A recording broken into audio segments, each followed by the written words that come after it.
Welcome back to another episode of History in Your Own Backyard. I'm your host, Susie Selleck, here today in Clermont County, Ohio, at the Stonelick Covered Bridge. I'm joined by John Carpenter. John, thank you for joining us here today. Thanks for having me. So John, how old is this beautiful bridge? This bridge was built in 1878. 1878. You are the construction manager on this bridge, is that right? Correct. Okay. We got some funding and rehabbed this in 2015. All right, very nice. So I guess you might be the first person to ask then, well, the best person to ask, was it always here or was there another bridge prior to? How did people cross the Stonelick? I would think this was the first bridge here. Prior to that, I'd say they probably just crossed the creek with a wagon and a horse. Huh. John, talk to us about the specs of the bridge. The bridge is it's 140 foot long. That's huge for a covered bridge.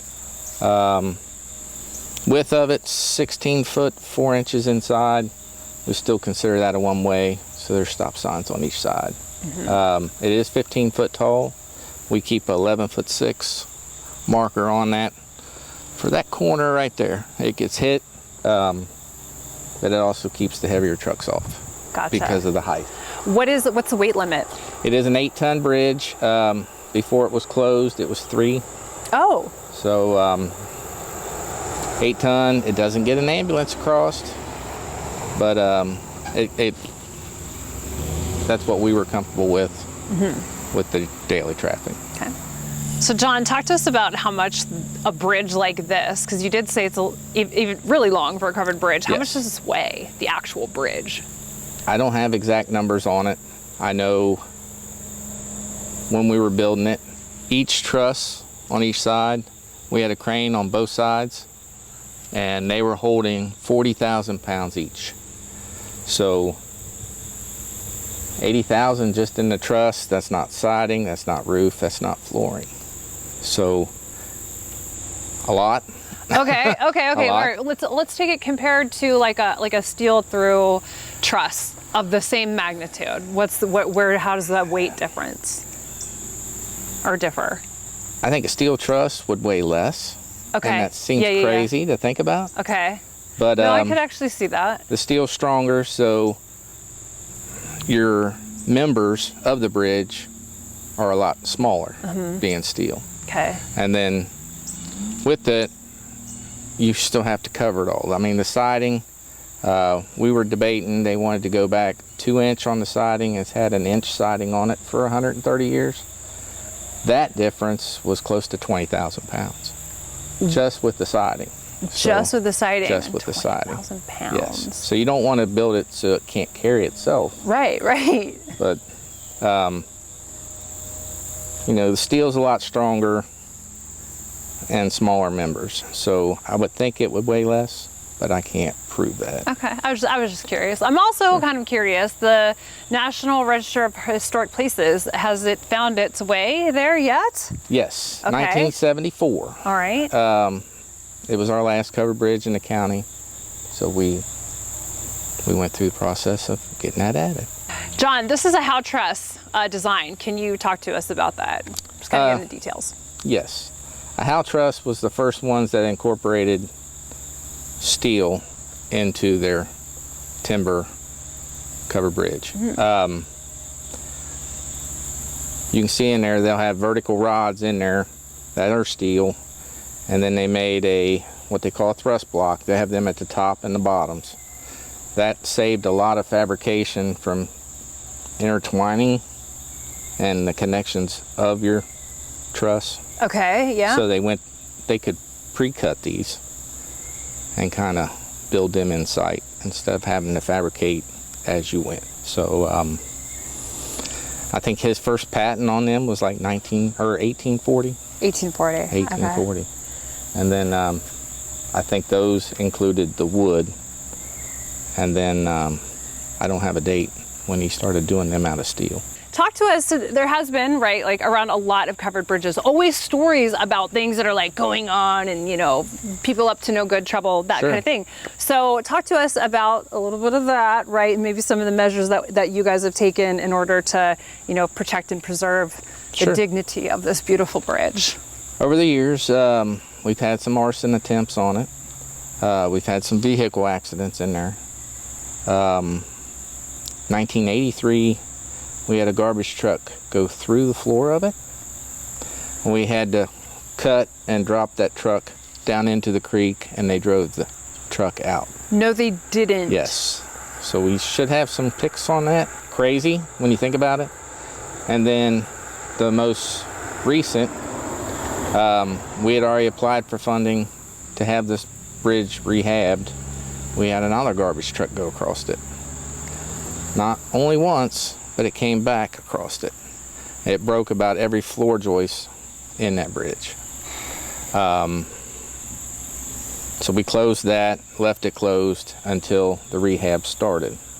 John, I understand that Clermont County only has one existing covered bridge left in it. Stonelick Covered Bridge, is it, Yes. huh? Yes. Do you know about how many covered bridges the county's had throughout the years? Clermont County had 30 to 40, give or take. Okay. All right, so as somebody who's pretty close to this entire project, you and I were talking offline a little bit before. You had a personal experience. I'm going to open the floor up right now. If you'd like to share that, would love that. If not, I'm going to ask you one more question here. That personal experience that you had, if you just wanted to touch on, maybe something that you wanted to say about this bridge. You were obviously, very masterful in getting it all together. So, during our rehab, the bridge collapsed on us. Had a super talented team. They were employed by the Ryder Company. That's all they do is cover bridges. I think this was their 109th bridge that they had restored.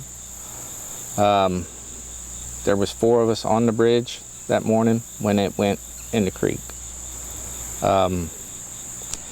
Scary day. We all got off unhurt. We had a lot of snow at the time. With it melting, we had flood issues coming. So what do? You have a 140-foot long structure laying in the creek. So we right into trying to get it pulled out. So brought in 2 cranes. We were working 7 days a week to get that bridge out of the creek. Once we got it all out, sorted it all out, took every board apart, inspected every board on this structure, we were able to save 57% of the bridge, the original bridge. Ordered new parts, started putting it back together. We spent about a year out here building it, but when we opened it, there was 0 rot. We were able to strengthen the lower cords in the bridge, do some other stuff that made the bridge stronger than it was when it was originally built. Yeah. So, once we got done with it, it was fabulous. You just don't get to see that every day. Yeah, and to even have that personal experience that you did. Thank you for sharing that with us. Sure. Yeah. So. With the rehab, we've added guardrail, try to keep people from hitting the actual truss. We have lighting and we have video surveillance now. So they're up to nothing or no good. Yeah. I can catch them. Okay. So John, do you have some words of wisdom that you could, pass on? One of my through lines is making sure that my generation, the next generation, are prepared to carry history, with us. So what would you say? How are we going to make sure that this bridge is hanging out for another 100 years? I think the county's done what we can do as far as the video surveillance and the strengthening of it so it can last. When the bridge was designed, it was carrying wagons and horses. Mm-hmm. So the loads and the cars and the traffic today is not what it was designed for.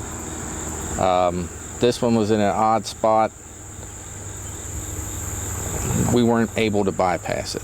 And a lot of the funding and the bridges that you see get rehabbed like this, they go beside it with a new bridge. Right. The law enforcement in the area, the neighbors are great.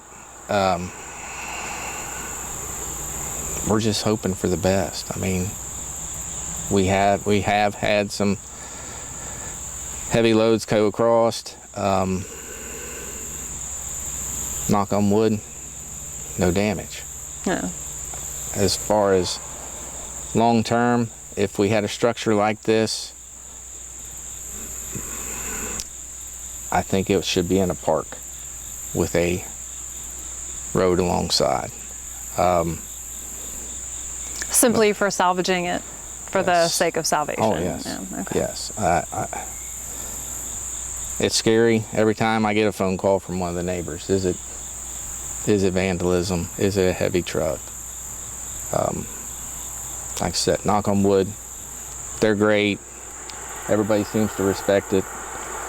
The video surveillance, most of that, what I'm seeing is this younger generation stopping and getting pictures of their fancy car in this bridge, and that's great. That's You what keep it it's up, for. selfie generation. Keep the pyromaniacs away, and the selfie generation here. There you go. There you That's go. right. I think that's Yeah. that's great advice, actually. Sure. So, okay. Well, John, thank you again for joining us here today. Sure. Thank you for watching another episode of History in Your Own Backyard. I'm your host, Susie Selleck. Thanks for joining us here today in Clermont County, here at the Stonelick Covered Bridge. John Carpenter, this was a treat. Thank you so much for joining us. Thank you for having me. And remember, travel slowly and stop often. Bye for now.